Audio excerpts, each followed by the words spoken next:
ये कहावत सुनी है आपने कि हर चमकती चीज सोना नहीं होती। हो सकता है जो हमें दिख रहा हो वो आंखों के लिए तो सच्चाई हो, लेकिन उसका अस्तित्व कुछ और ही बयां करता हो। कई बार ऐसा होता है कि जिस चीज को हम देखते हैं और जिस चीज को हम अज्यूम करते हैं वो असल में वैसी होती नहीं। कह सकते हैं कि आंखों का धोखा ये बहुत बड़ी चीज है और ये हर किसी के साथ हुई ही है। कोई भी आदमी ऐसा नहीं होगा जिसके साथ ऐसा ना हुआ हो। कभी कभार कुछ लोग ऐसे होते हैं जो जिंदगी में आपकी सेल्फलेसली मदद करने आते हैं। उनका कोई मतलब नहीं, उनकी कोई जान पहचान नहीं, बल्कि अगर वो आपकी मदद करें तो उनके ऊपर ही एक तलवार लटकनी शुरू हो जाए। लेकिन फिर भी कहते हैं ना, एंजल्स डू एक्सिस्ट, वही वाली बात है। और आज की कहानी भी दो ऐसे ही लड़कों के बारे में है। एक का नाम है समय और एक का नाम है विष्णु। ये दोनों एक बार एक मेंटल असाइलम में मिले हैं। अब मेंटल असाइलम एक ऐसी जगह जहां पे पागलों को रखा जाता है, लेकिन उन्हीं पागलों के बीच में एक पेशेंट ऐसा भी था जो पागल होने के साथ साथ पागल नहीं भी था। वो एक ऐसे काले जादू का शिकार था जिसने यहां पे सबकी आंखों पे पट्टी बांध रखी थी।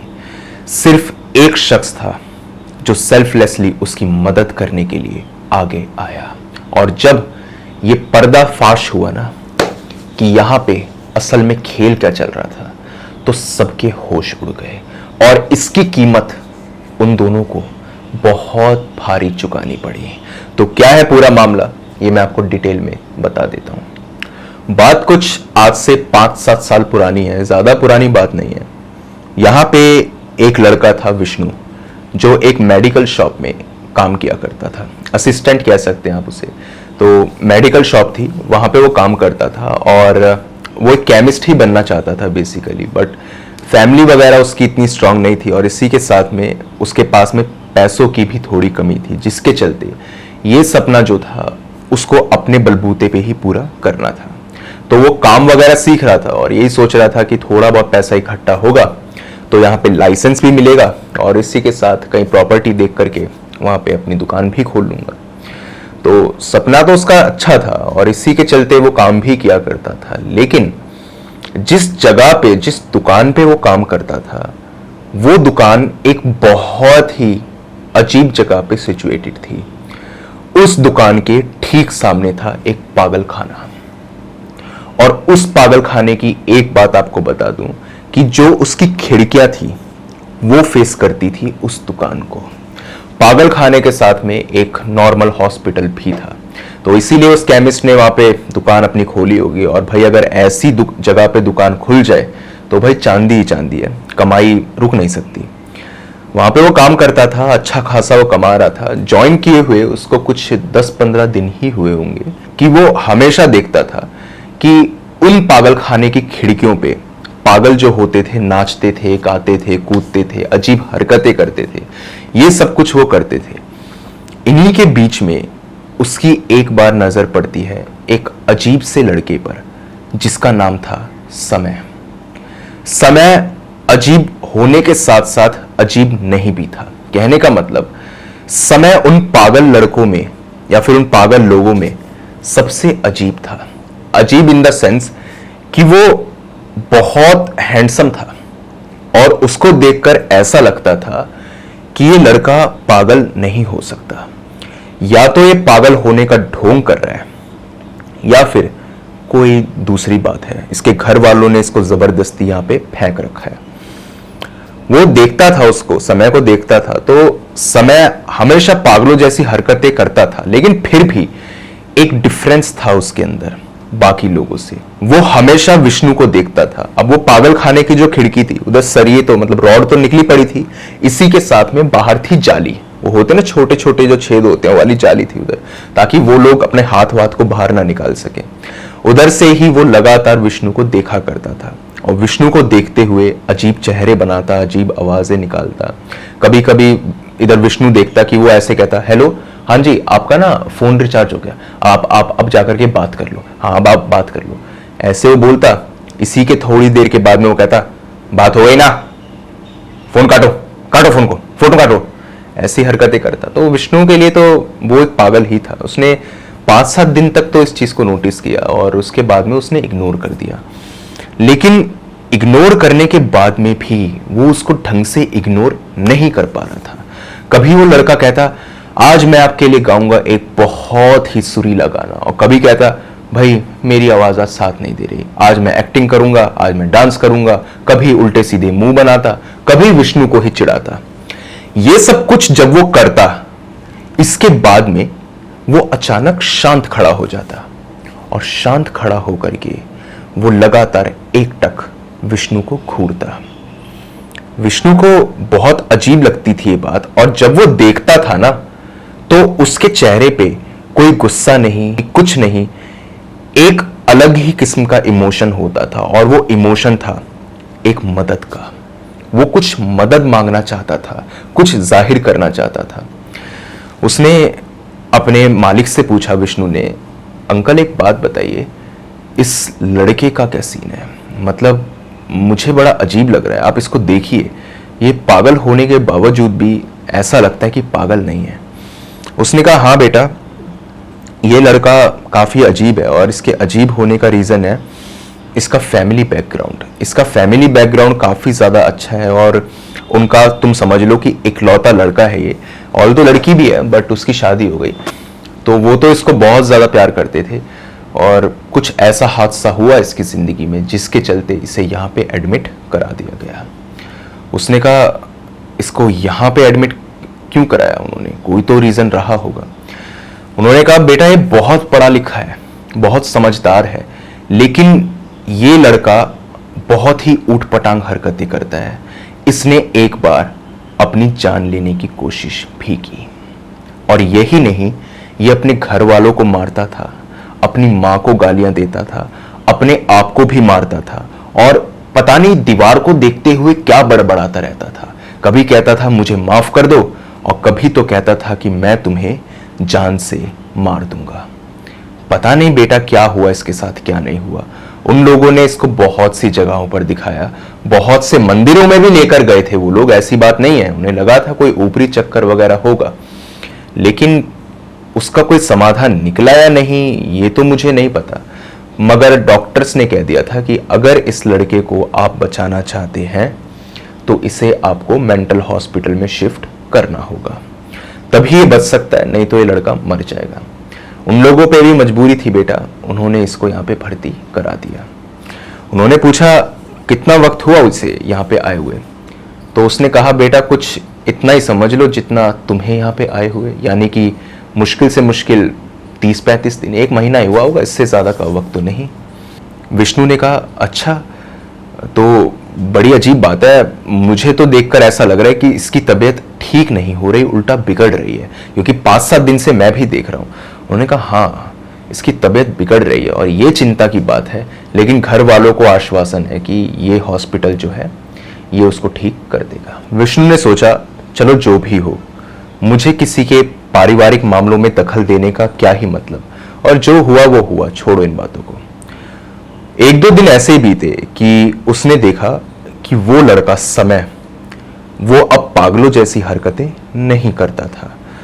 वो यहाँ पे 6-7 घंटे काम करता था उस शॉप पे, तो उसने देखा वो चुपचाप अपने कमरे में घूम रहा है, टहल रहा है। समय को बड़ा अजीब लगा, उसकी क्यूरियोसिटी वापस जागी कि कहीं ये लड़का ठीक तो नहीं और ये पागलों के बीच में फंस गया हो। इसी को देखते देखते 1 दिन और बीता। अगले दिन विष्णु ने बहुत अजीब चीज देखी। उसने देखा समय उसके सामने हाथ जोड़े खड़ा था, और इसके साथ में वो ऐसे कह रहा था कि मेरे पास आओ, मुझे कुछ बताना है। विष्णु को लगा क्या मुझे जाना चाहिए या फिर ठीक भी रहेगा, लेकिन उसने सोचा कोई बात नहीं, एक बार जाकर के बात करने में क्या ही हर्ज है, पागल ही होगा और क्या, पागलों को कोई समझा तो सकता नहीं, ना उनका कोई मेंटल स्टेटस समझ सकता। अभी ठीक हो गया, वहां पे जाऊंगा तो फिर पागलों जैसी हरकतें। वो आज मेंटल हॉस्पिटल में चला ही गया। विष्णु वहां गया और वो उसके सेल के बाहर में खड़ा था, तो उसने उसको देखा और समय बिल्कुल नॉर्मली चलते हुए उसके पास आया। ऐसा नहीं कि टांगों को लंगड़ाते हुए आ रहा हो, बिल्कुल नॉर्मली, एक जेंटलमैन की तरह कहूं तो ज्यादा सही। वैसे वो आया और उसने कहा, तुम मुझे क्यों बुला रहे थे, तुम जानते हो मुझे? उसने कहा, नहीं सर, मैं आपको जानता नहीं, लेकिन आप मेरी मदद कर सकते हैं। विष्णु को लगा ये बहुत सोफेस्टिकेटेड वे में बात कर रहा है, ये पढ़ा लिखा भी होगा, और बताया भी था उसने, ओनर ने, कि ये काफी हेल्दी फैमिली से बिलोंग करता है। उसने कहा, तुम यहाँ पे कैसे एंड अप हुए, मतलब क्या हुआ था तुम्हारे साथ, और तुम सचमुच पागल हो? जब उसने ये बात पूछी तो उधर से समय ने कहा, सर अगर मैं कहूँगा कि मैं पागल नहीं हूँ तो आप यही कहेंगे। हर एक पागल यही बोलता है, और हर एक मर्डर भी ये बात बोलता है कि मैंने खून नहीं किया। आप सर खुद सोचिए कि मैं पागल हूं या नहीं। उसने कहा, देखो मुझे तो तुम पागल ही लगते हो, और मुझे लगता है कि ये भी तुम्हारे एक पागलपने की ही हरकत है। बाकी फिर भी मैं जानना चाहता हूं कि तुम्हारे साथ क्या हुआ। इन सभी पागलों में से जिनको मैंने देखा है, न जाने क्यों तुम मुझे अलग लगे, इसीलिए मैं तुमसे मिलने आया, नहीं तो मेरा कोई लेना देना नहीं है। उसने कहा, ठीक है सर, मैं आपको एक बात बताना चाहूँगा। मेरे साथ जो हुआ वो हर इंसान के साथ नहीं होता। बहुत अजीब चीज़ हुई है मेरे साथ में, और मेरे घर वालों ने मुझे यहाँ पे पटक दिया। उसने कहा, तुम्हारे घर वालों ने तुम्हें यहाँ पे क्यों पटका? और तुम तो इकलौते लड़के थे, तुम्हें तो पटकने का कोई मतलब बनता ही नहीं यहाँ पर। उसने कहा, सर वो किसी की इन्फ्लुएंस में थे, किसी की इन्फ्लुएंस में थे वो, जिसके चलते उन्होंने ऐसा किया। उसने कहा, क्या हुआ था तुम्हारे साथ एग्जैक्टली बताओ मुझे। इसके बाद में समय ने बोला, सर मेरे ऊपर ना, बस इतना वो बोला। इसके बाद में दोबारा से वो सेल में भागने लग गया, चिल्लाने लग गया, यहां से चला जा, चला जा यहां से, यहां वापस मत आइयो, समझ में आई बात, भाग यहां से, चल। इस तरीके से बोलने लग गया, उछलने लग गया, कूदने लग गया, वही पागलों वाली हरकतें। विष्णु को विश्वास हो चुका था कि ये पागल ही है, और ये जो हरकत ये अभी कर भी रहा था ये भी पागलपने की ही थी। क्योंकि कई लोग ऐसे होते हैं जो बहुत नॉर्मली बिहेव करेंगे, लेकिन ध्यान से देखा जाए तो वो पागल होते हैं। वो वापस आ गया और उसको लगा, न जाने मैं भी किस पागल की बातों में फंस गया।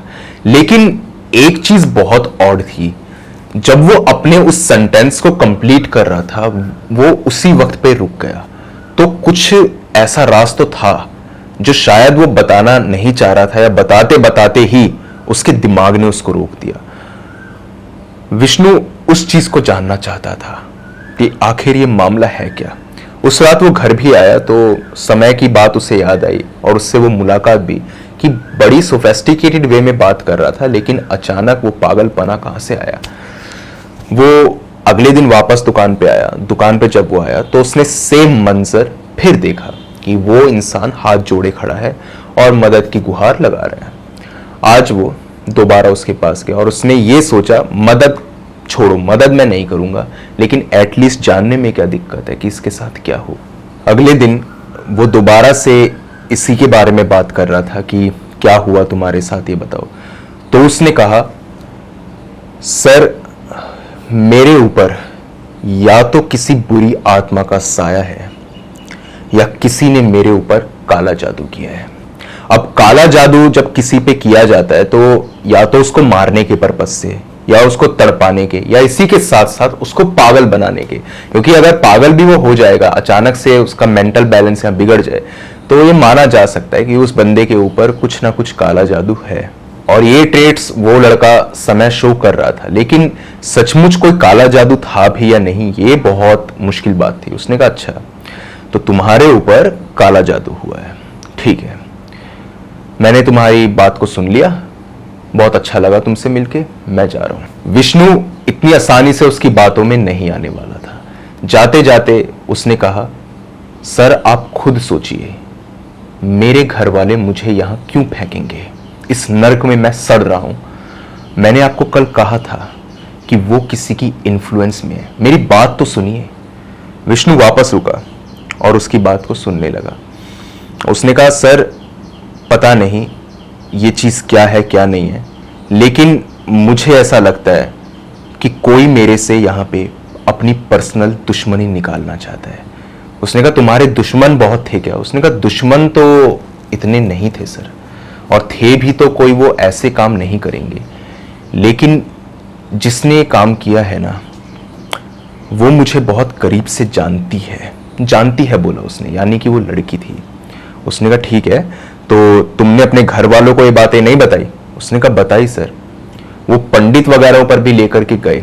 वो ज्यादा इन सब बातों में मानते नहीं, लेकिन फिर भी वो लेकर के गए। और आप यकीन मानिए कि उन पंडितों को भी उस लड़की ने खरीद रखा था। तो उन्होंने भी सही रीजन नहीं बताया कि आखिर मेरे साथ में क्या हुआ।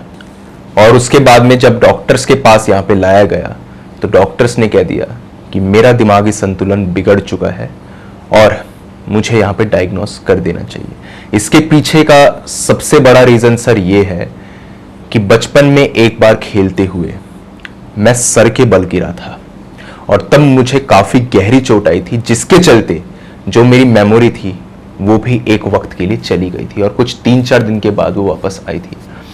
तो एक पास्ट हिस्ट्री भी थी। घर वालों को ये चीज मालूम थी कि मेरे चोट सर पे लगी हुई है, तो इसीलिए उनके लिए ये बात में मानना ज़्यादा बड़ी बात नहीं थी।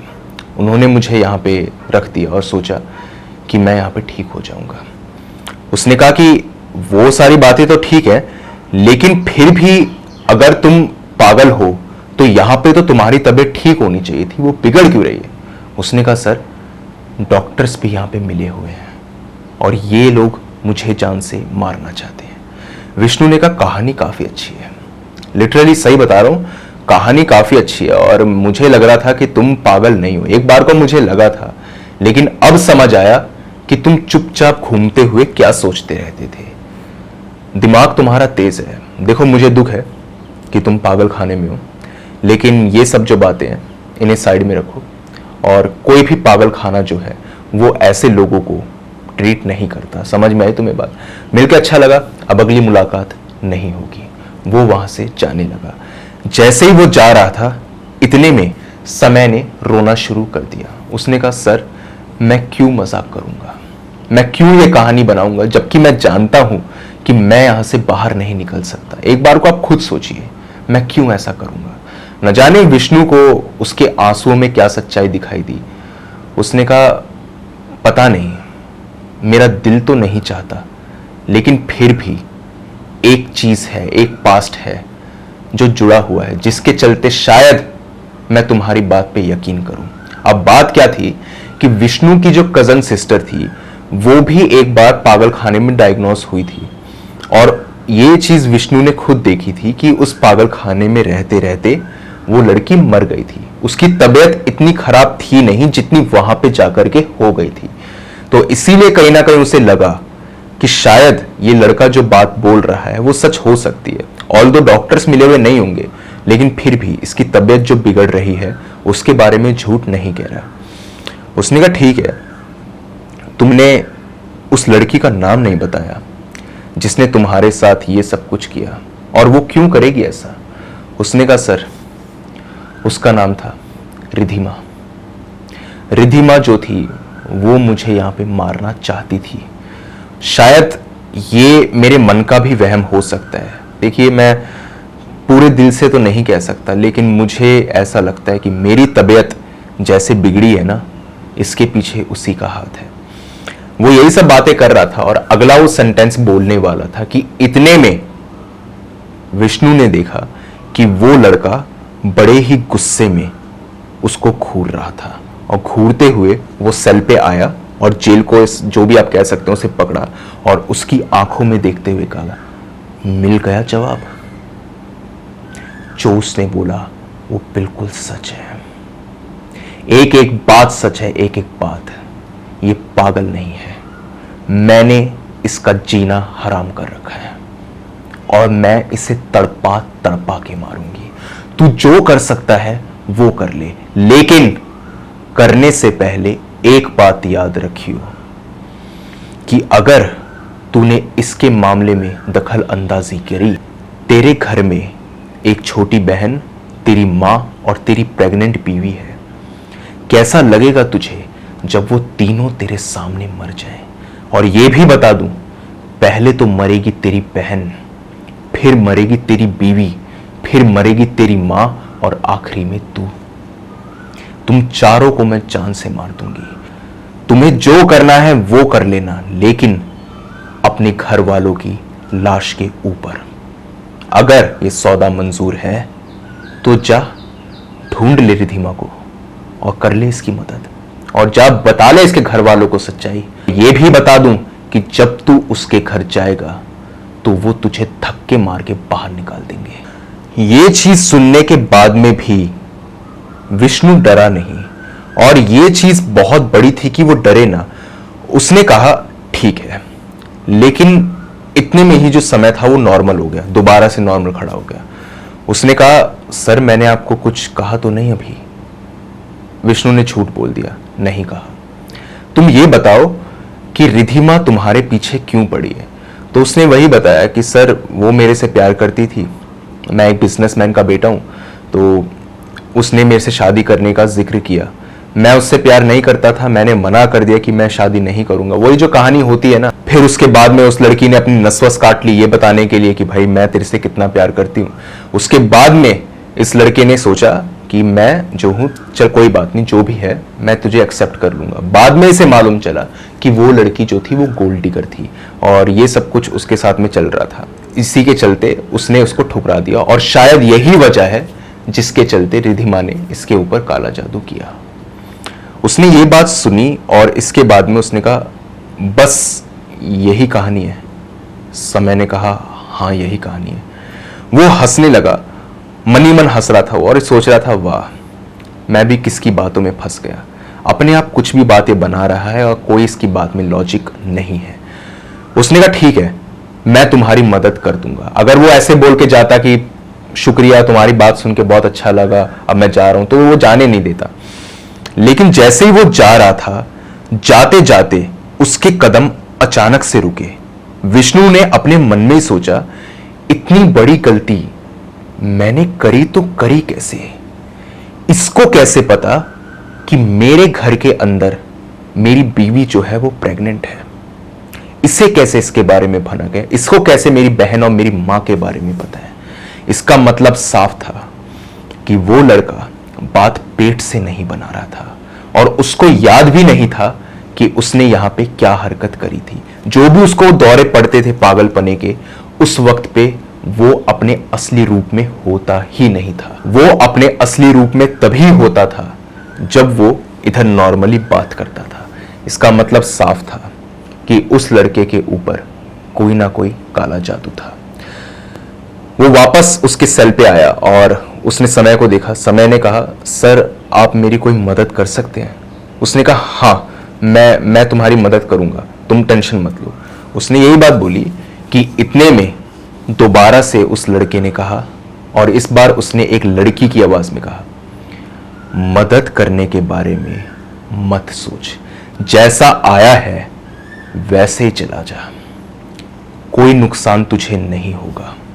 और अगर फिर भी तुझे ये लगता है कि तू इसे बचा पाएगा तो कोशिश करके देख, अपने घर वालों की कब्र के ऊपर तू इसकी जान बचाएगा। चुपचाप चला जाए यहां से, बिल्कुल चुपचाप। तुझे इसका राज पता चल गया, तुझे ये भी पता चल गया कि ये काम रिधिमा ने कराया है। अब तू चाहे तो मुझे ढूंढ ले और ढूंढ करके ये साबित कर दे कि मैंने ये काला जादू किया है। और अगर तू मेरे पास तक आया तो अंजाम तू जानता है, मर्जी तेरी है, जो करना है कर। विष्णु के पास कोई चारा नहीं था, वो डर चुका था। वो डरने के बाद में उसने सोचा मैं इस लड़के की मदद नहीं करूंगा। कौन अपने गले में इधर फंदा डाले खामा में, क्यों किसी के लफड़े में पड़ना। वो यही सोच रहा था और सोचते सोचते वो घर पे आ गया। लेकिन घर में आने के बाद में भी उसको नींद नहीं आ रही थी। एक मन में प्रॉब्लम थी उसको लग रहा था कि नहीं मैं चाहूं तो उस लड़के की मदद कर सकता हूं और एक बार मुझे उसकी मदद करनी चाहिए। वो यही सोच रहा था और अपनी बीवी की तरफ वो देखता है, अपनी बहन की तरफ देखता है और ये सोचता है कि क्या सच में ऐसा वो कर देगी। लेकिन इसके बाद में उसे एक जवाब मिला कि ऐसा वो नहीं कर सकती, और ऐसा वो तब तक नहीं कर सकती जब तक वो खुद यहां पर आकर के कोई काले जादू को परफॉर्म ना कर जाए या फिर उसके घर वालों को कुछ खिला पिला करके ना चली जाए, क्योंकि ऐसे ही होता है काला जादू। उसने इसी के बारे में सोचा और उसने सोच लिया कि मैं उस लड़के की मदद करूंगा, नो मैटर व्हाट, चाहे कुछ भी हो जाए मैं जाऊंगा उसकी मदद करूंगा। लेकिन ये जो उसने असम्पशन दिमाग में बिठाई थी ना कि वो लड़की उसके घर वालों का कुछ नहीं बिगाड़ पाएगी, ये चीज जो थी ये बहुत बड़ी गलती साबित होने वाली थी, जिसके बारे में उसे कोई अंदाजा नहीं था। तो आगे जो उसके साथ में हुआ वो मैं बताऊंगा इस वीडियो के सेकंड पार्ट के अंदर। तो आप मुझे बताइए आपको क्या लगता है कि इधर जो समय और विष्णु है ये बच पाएंगे या नहीं, और इसी के साथ में जो विष्णु के घर वाले हैं वो बच पाएंगे? क्या रिधिमा जो है वो पकड़ी जाएगी या फिर वो हमेशा हमेशा के लिए एक गुमनाम चेहरा बन करके ही रहेगी, वो कभी सामने आएगी ही नहीं? तो जो भी आपकी राय हो मुझे आप कमेंट सेक्शन में जरूर बताइए। इसी के साथ में अगर आपके पास में भी कोई ऐसा ही हॉरर और क्रीपी इंसिडेंट हो तो आप मेरे साथ शेयर कर सकते हैं मेरी जीमेल और इंस्टा आईडी पर। जीमेल आईडी ऊपर दिखाई दे रही होगी आपको और इंस्टा आईडी का लिंक डिस्क्रिप्शन बॉक्स में मौजूद है।